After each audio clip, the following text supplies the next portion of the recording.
The South African Federation of Trade Unions plans to protest over amendments to labour laws when Finance Minister Enoch Godongwana tables the mid-term budget policy statement. Saftu General Secretary Zwelinzima Vavi is warning that now is the time for all unions to put egos aside to protect workers' rights.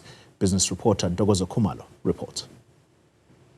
The South African Federation of Trade Unions is preparing its members for rolling strike action across the country on the back of the labour law amendments.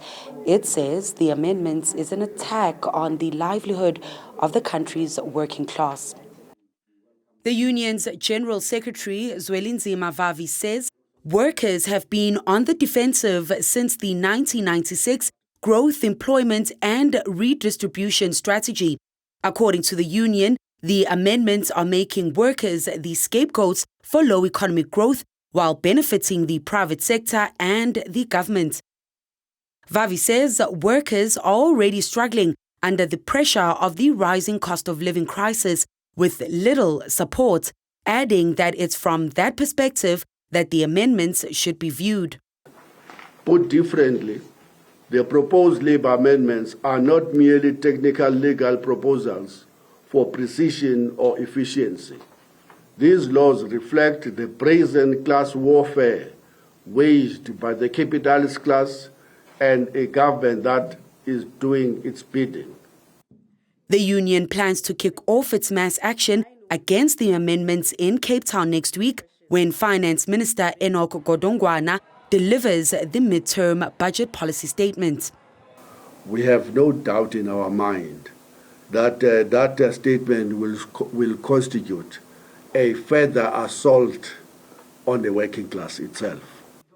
Saftu has also called on other unions to join the resistance to the amendments now to ensure that workers' rights are protected.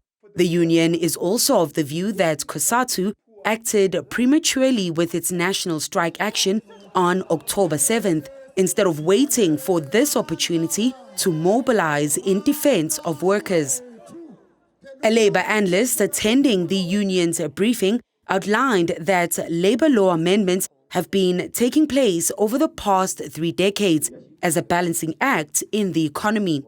The bottlenecks, as government and business saying, in the labour market. On the other side, there is insufficient protection of workers. Right? As they go along, they try to remedy those.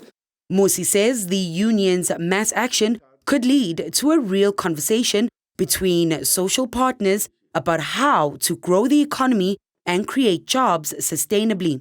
It's a tussle of ideologies here that is playing itself out in the open, and I don't think that it is worsening the situation. Actually, it's the beginning of a conversation. Once NADLEC has made the submissions to the Department of Employment and Labour, the government will then thresh out those details before the discussion is taken to Parliament. For Newzroom Afrika on Channel 405, I'm Ntokozo Khumalo in Johannesburg.